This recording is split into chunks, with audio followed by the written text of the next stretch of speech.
I'd like to call to order the Tuesday, September 19th, 2023 meeting of the Sheboygan County Board of Supervisors. Are we certified in compliance with the open meeting law? Yes, it was posted at 11 a.m. on the 15th of September. Please join me in the Pledge of Allegiance.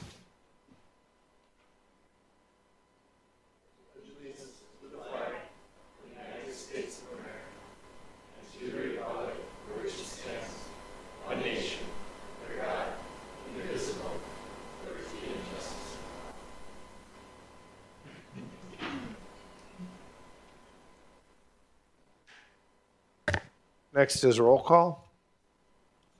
Supervisor Schobert, are you in remotely?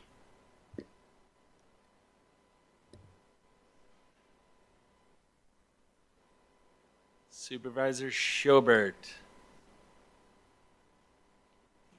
Yes, I am here. Thank you. As long as we're checking with Supervisor Schobert, Supervisor Colson or Ellis or Obler? Anyone else chiming in remotely? All right, thank you. We have 22 supervisors present.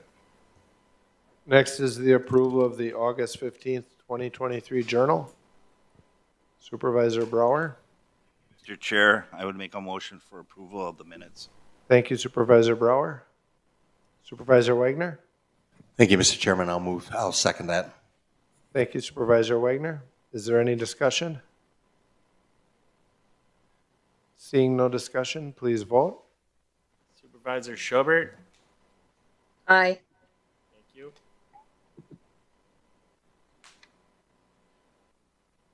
Motion's approved unanimously. Next is consideration of appointments by County Administrator. Affirmative Action Commission, David Loomis. Airport Advisory Committee, Carolina Brian Olson, and reappointments Mindy Smith, David Hilpershauser, Lee Kunze, Deidre Martinez, Glenn Valenstein, and Matt Grenoble. Supervisor Wagner. Thank you, Mr. Chairman. I'll move for approval of the appointments of all of them. Thank you, Supervisor Wagner. Supervisor Brower. Thank you, Mr. Chair. I will second that motion. Thank you, Supervisor Brower. Under discussion? Seeing no discussion, please vote. Supervisor Schobert. Aye. Thank you. Motion's approved unanimously. Okay, presentations. We have Brian Grunewald of Clifton Larson Allen with the 2022 Annual Comprehensive Financial Report.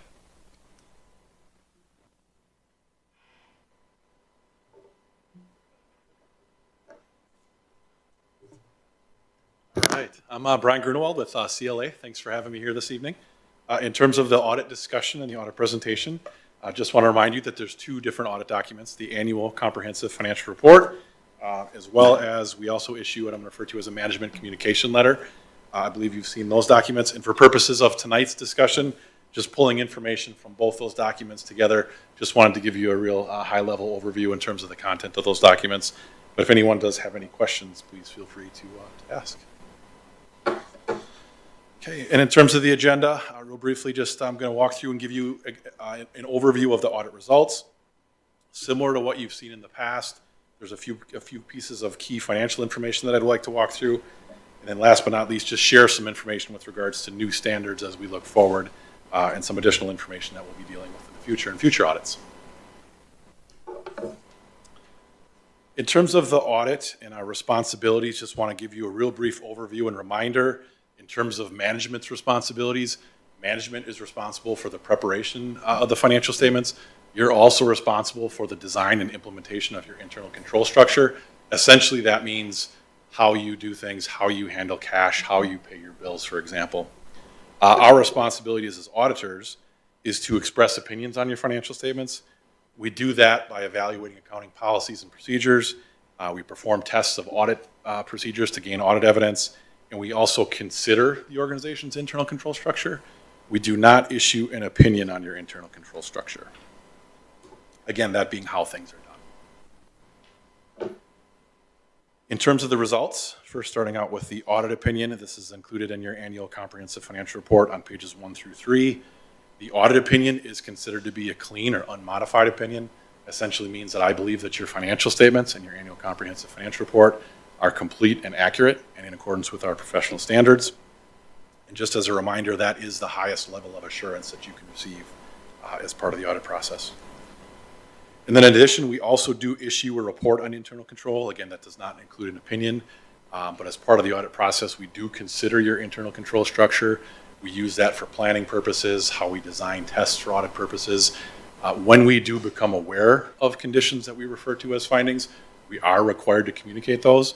I'm happy to report that we have not identified any issues or concerns with regards to internal control. So no findings, no reportable conditions related to internal control. And that report is actually included in the management communication document on pages 5 and 6.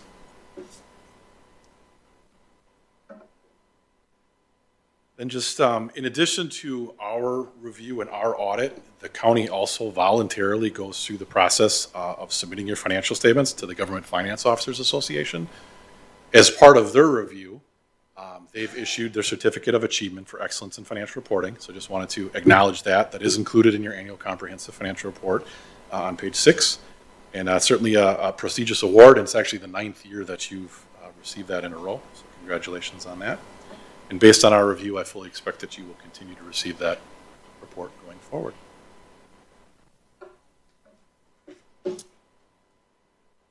Then this slide, I also wanted to give you a real brief overview. In terms of the management communication document, there is a letter that's included in there. I'm referred to as a governance letter. It includes information that we are required to communicate as part of the audit process. The language and the terminology that's included in there is fairly consistent with what you've seen in the past. It's a lot of very standardized accounting terminology, as you can see on some of the references on the slide in front of you. I just wanted to share that because it is information we're required to communicate. From my perspective, there's nothing in there that I would consider to be unusual, certainly nothing that I would consider to be a red flag. The one thing that I do want to emphasize or point out is you will see several references to the Governmental Accounting Standards Board and statement number 87. That's a new standard that was implemented. You implemented that because you were required to. So all other organizations that are following government auditing standards are also implementing that, but you will see that referenced multiple places throughout the government's communication as well as in your audited financial statements. So no other issues or concerns with regards to any of those topics. And then real briefly, just wanted to give you an overview of the financial statements and some of the key financial information. Again, I know your financial statements are very large. This is just a summary of some of the key items that I tend to focus on. For example, when I think of your overall financial condition, the number one thing that I look at first is typically your fund balance and your fund balance levels. What do you have for general fund and your fund balance reserves? So we'll talk more about that. Another thing that I always like to look at when someone says, hey, what's our financial condition, is your general obligation debt. So you can see we have some additional information, and I have some additional slides relative to general obligation debt. And then in addition to that, I just included some information with regards to Rocky Mountain Highway, really because of the size and significance of those funds and operations. So again, this is a very short list and a real high level. If you have any questions, any topics that you don't see here that you'd like us to talk further about, please feel free to ask, and I'll be happy to answer any questions. Okay, then just digging in a couple slides here related to your general fund and your fund balance levels. Again, so that's your reserves that you've built up over time. The first thing that I always like to do is see what's happening from a trend perspective. What is your overall fund balance reserves? What's happening? How are they fluctuating? You can see on the slide here, if you just look across the top of that bar graph, your general fund balance reserves have been increasing steadily the last few years. So certainly positive financially. Back in 2018, the total of all those categories listed there, you're at approximately $21.5 million. If you roll that forward to 2021, you're at approximately $32 million. And again, if you end at the end of 2022, approximately $34.5 million. For the year ended December 31st, 2022, your general fund balance did increase by $2.4 million. And again, if you do want to get into more details of why that happened, a couple spots that I would recommend to refer you to. There's certainly a detailed budget to actual report that's included within your financial statements that starts on page 32. And then also, if you haven't read it, the management discussion and analysis section of your annual financial report does include a real nice narrative overview that the county prepares and does touch on some of the budgetary highlights. So just wanted to emphasize that or mention that as well. So again, if you step back, certainly a positive trend in terms of what you see on the slide in front of you. In looking at those different categories, the one that I tend to pay the most attention to is that unassigned category, that being available for contingency and working capital reserves. And if you can see the trend there, back in 2018, approximately 18.5 million in unassigned. You can see how that's fluctuated over time, a slight dip in 2019, and then increasing steadily for 2021 and 22, ending 2022 with 27.7 million in your unassigned fund balance. There are other categories there, particularly assigned and committed and restricted. There is additional information in your annual financial report on pages 74 and 75, if you're interested. It gets into a little bit more detail about what's included within those categories. I will say that at a high level, the assigned and committed, I typically refer to those as the categories where you have some planning opportunities. The county can determine what they want to set aside funds for. The restricted is really driven by outside third parties. When you receive money, for example, they might be telling you what you can and can't spend that on. So they're restricted by that outside third party. And then non-spendable is really set aside based on some accounting definitions that we work through. So again, high-level overview, certainly positive trend in your overall and positive trend particularly in that unassigned category. Any questions or thoughts on that before I move on? I know there's a lot of information there. Okay. Then from a benchmarking perspective, and certainly the county has a policy in relation to this too, when we look at that general fund and your unassigned fund balance, looking at how much do we have, how much should we have, certainly your policy helps guide those decisions and what you're doing with that money. And here again, just giving you a snapshot of the recent trends of your overall unassigned fund balance. You can see the policy minimum and maximum, that being the 30% and 15%. And then that red line being your actual experience for the last few years in terms of your unassigned fund balance in comparison to your budget or your expenditures. When you look at that trend, that red line is moving really consistent with the dollars that we saw on that previous slide. You started out 22.9% in 2018, a slight decrease in 2019, consistent with that decrease in your overall fund balance, the unassigned fund balance. And then from 20, 21, 22, again, consistent with the growth in your overall unassigned fund balance dollars, you'll also see the growth and the increases in your unassigned fund balance as a percentage of your expenditures, ending 2022 at 29.6%. So certainly when I see that, again, very positive in terms of your overall trend. Some of the things that I look for, do we have a lot of fluctuation, for example, or is there a decreasing trend? Obviously, well, there's things that we look for and monitor. And then overall, in terms of that balance being 29.6%, certainly very strong financially. I always like to say that creates planning opportunities. Yeah.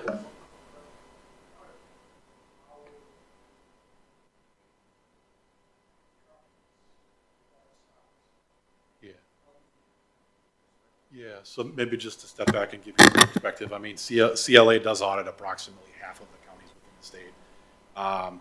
I will say that certainly while we're in a very challenging time when I think of things like COVID and inflation and whatnot, I do think there has been some counties that have been able to take advantage of things like ARPA funding to help with their overall fund balance position. Overall, every county makes local decisions on where they want to be. I would say there's a lot of healthy counties out there right now, and I think you're in that boat as well. So if there's a county that has a lower fund balance, there could be a financial reason that's driving that, or there could be a board decision to maybe not have quite as high a fund balance. I think from my perspective for Sheboygan County, again, as we go through this, you're going to see a lot of positive news financially. I think you put a lot of emphasis on planning and budgeting, and you can see that in your financial results. There's a lot of positive news financially. And I would just encourage you to keep doing that going forward. Again, plan ahead, budget, be conscious with your budget, and overall, you're in great financial shape. Any other thoughts or questions on that? Okay. All right. Now, moving on to Rocky Knoll, it's a good time for that question. Moving on to Rocky Knoll. Certainly when I think of Rocky Knoll, an area that has been a little bit more challenging, when I think of the impact of COVID and then coming out of that, dealing with inflation, Rocky Knoll and nursing home being a little bit more challenged, and not just you, that's throughout the state in that service. This slide just gives you a snapshot of your overall net position, again, that being your equity reserves, so you can see what's happened over time. Now, you do see steady increases in your net position, your fund balance, approximately, again, sum of all those categories, approximately 10.6 million back in 2018. You can see how that's grown, approximately 12.2 million in total at the end of 2021. You did increase from 21 to 22. There was approximately $800,000 increase, and you ended 22 with approximately 13 million in your overall net position. So certainly positive that you had that increase. When you get into the individual categories, you can see a little bit more detail there. For example, that net investment in your capital assets, from an accounting standpoint, that's how we account for and we depreciate your capital assets over time. From your perspective, when I look at this, it's how much do you have? What was your cost that's left in terms of those assets? And you can see the trend. You've gone from 7 million up to 8.3. And if you think of some of the remodeling and stuff that you've done out there, you've been investing, continuing to invest dollars in Rocky Knoll. So that's increased your net position. It's increased that green category. Again, you can see that in the trend. If you jump back and look at that unrestricted category, that blue category, again, work across the graph, you can see you were at 3.9 million and how that's fluctuated and come down a little bit, again, consistent with the challenging times of COVID, ending 2022 at about 1.8 million in terms of your unrestricted position. So, again, positive trend financially overall, but just have to understand that it's really coming from that capital and investments that you're within Rocky Mountain. Any thoughts or questions on that?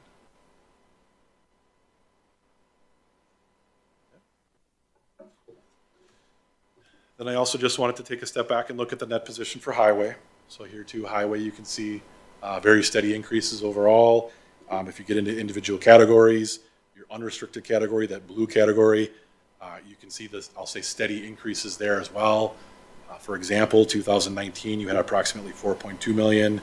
If you work across, you can see 2021 at just over 5 million, and then how that's increased from 21 to 22 up to approximately 5.8 million. So overall increase in your net position, and then also the increases in that unrestricted category.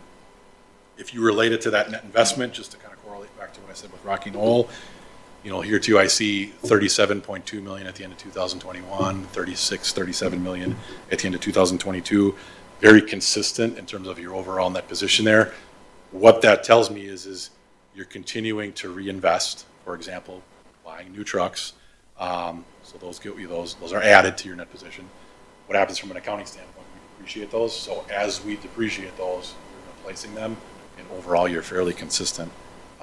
And I know you do pay a very detailed attention to what you do with your equipment cost pool there. So there, I think, again, the takeaway is probably the overall increase in your unrestricted net position. So certainly very strong financially with regards to highway. Any thoughts or questions on that? Good. And then I also just wanted to step back and take a picture of your general obligation debt. Really two parts to this slide. The top part, I just wanted to give you a visual of your overall outstanding general obligation debt and what's happened over time. You can see back in 2018, approximately 36 million of outstanding debt. You can see again what's happened as you've repaid principal. At the end of 2021, you're at approximately 23 million of outstanding debt, and ending 2022 with approximately 24.7 million. Again, I know that's very detailed and laid out within your budget and your budget model. So just wanted to give you a snapshot of that. The bottom portion of that slide, and why I included this in here, there's also a statutory debt limit. So you can see that labeled on the slide. The statutory debt limit is based on the equalized value of the county. You can see how that's gone up over time. Really certainly a positive indicator in terms of the overall increases in the equalized value of the property within the county, increasing that debt limit, that statutory debt limit. And from a benchmarking perspective, one of the things that I always like to look at is how much general obligation debt do you have as a percentage of that limit. And here too on the slide, you can see from 2018 through 2020 how that's fluctuated. So 2022, you actually had about 3.9% of your overall statutory debt. So in terms of percentages, those are, I would say, relatively low if you would go throughout the state. Whenever I talk about debt, I think it's also important to remember that it's my job to come in here and report on your financial statements. Your financial statements include a lot of disclosures about the debt balances that you have. Obviously, from the board's perspective, you got to continue to assess the needs of the county and how you're going to pay for those. So I'm not trying to tell you what you should or shouldn't do with your debt. All I'd say is if you do issue new debt, make sure it's built into your budget, which you've done in the past. I'm sure. And then also from a benchmarking perspective, one of the things that I like to look at is how much debt service, meaning your principal and interest payments, what are our debt service payments in comparison to the size of our budget. So I'm just focusing here on your non-capital expenditures and then expressing that as a percentage. And this information is coming right from your annual financial report on page 118. There's a common industry benchmark by rating agencies of 20%. That's the red line. If you look at the blue line, you can see your actual experience, and you can see the decline there. And what's happened is your debt payments have come down. That percentage has come down. So back in 2018, approximately 9.8%. 2022, you're at about 6.9%. And again, what that's telling you is how much of your budget is used for principal and interest payments. The fact that the gap between the red line and the blue line is widening is certainly, again, positive in terms of your overall debt payments.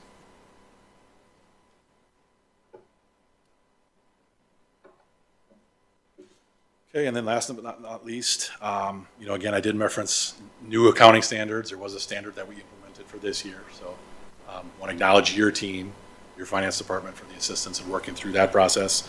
There are additional new standards that will be required to be implemented for the next year's audit, the 2023 audit. There's another standard, you can see it listed on here, number 96, which deals with subscription-based IT agreements. I know your county has started the process of gathering information on that. There's also another standard there labeled as Auditing Standards 143 to 145. Just wanted to acknowledge that, understand that we're sharing information with regards to the requirements of that. Certainly there's more information on our website if anybody wants to take a look at those topics, but we will be working with your finance department to make sure that those are implemented as required for 2023.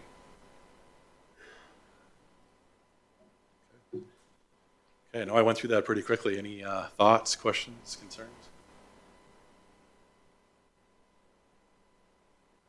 Sounds good.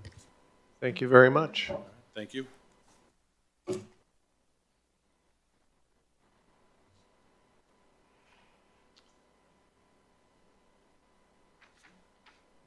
Are there any public addresses, There are none. letters, communications, and announcements? We have none. County Administrator's Report?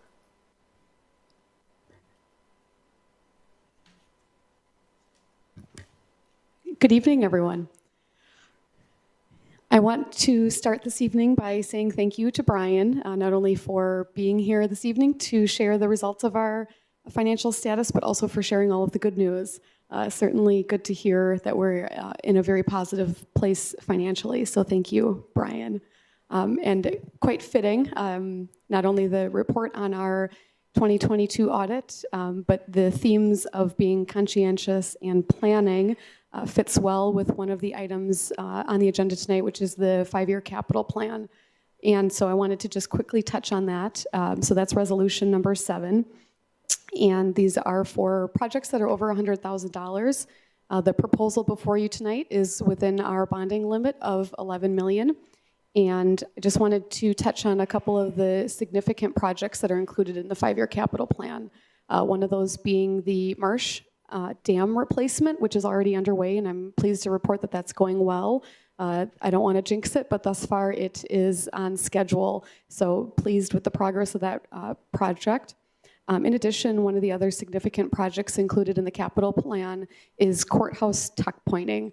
And this is a once-in-a-century project. So this will be a significant investment for the county in this very building, and that will include tech pointing the exterior of the building as well as replacing all of the windows in this building, and of course, maintaining the historical appearance of the building. So that will be a significant project for us.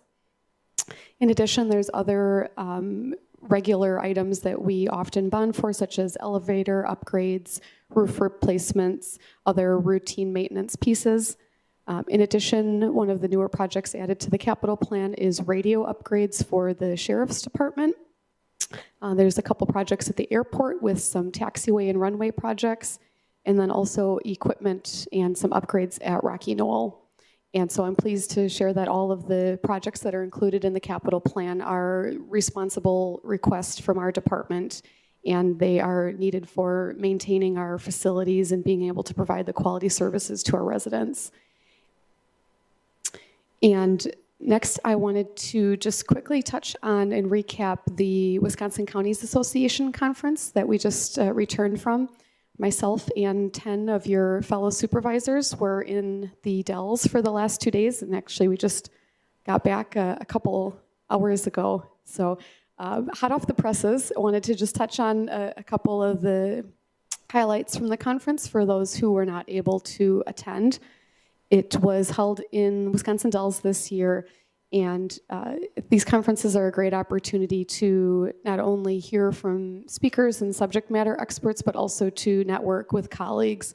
So not only do you get to network with other county board supervisors from across the state, but you get to see other county staff and hear what they're doing and learn from them and discuss ideas. So it's a great opportunity to connect with people that you may only see once or twice a year.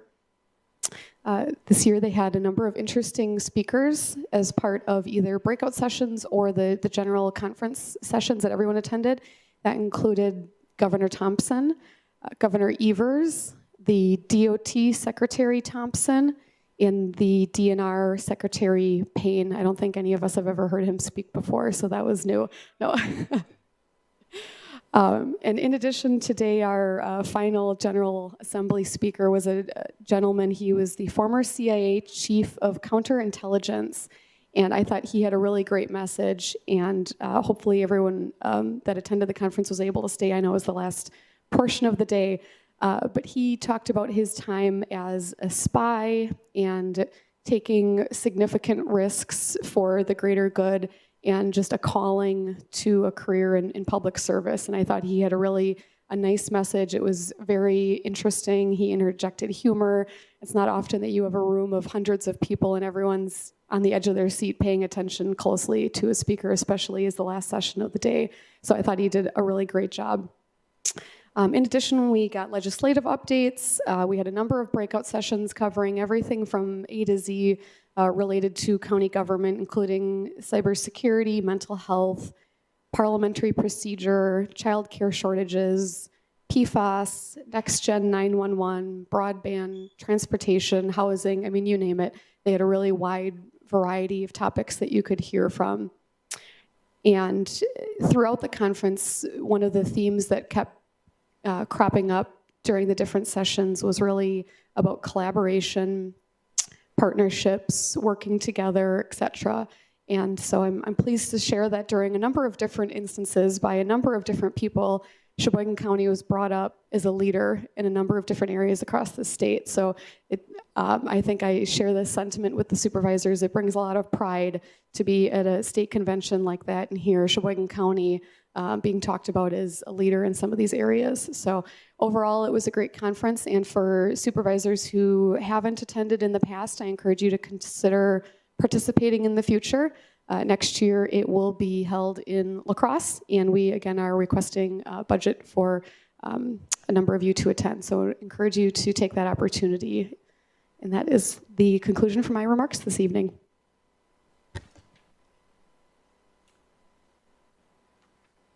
All right, next is consideration of committee reports, Executive Committee Resolution Number 7. Regarding 2024 five-year capital plan, recommendation to adopt. Supervisor Gehring. Thank you, Mr. Chairman. I move for adoption. Thank you, Supervisor Gehring. Supervisor Brower. Thank you, Mr. Chair. I will second that motion. Thank you Supervisor Brower. Is there any discussion? Seeing no discussion, please vote. Supervisor Schobert, how do you vote? Aye. Thank you.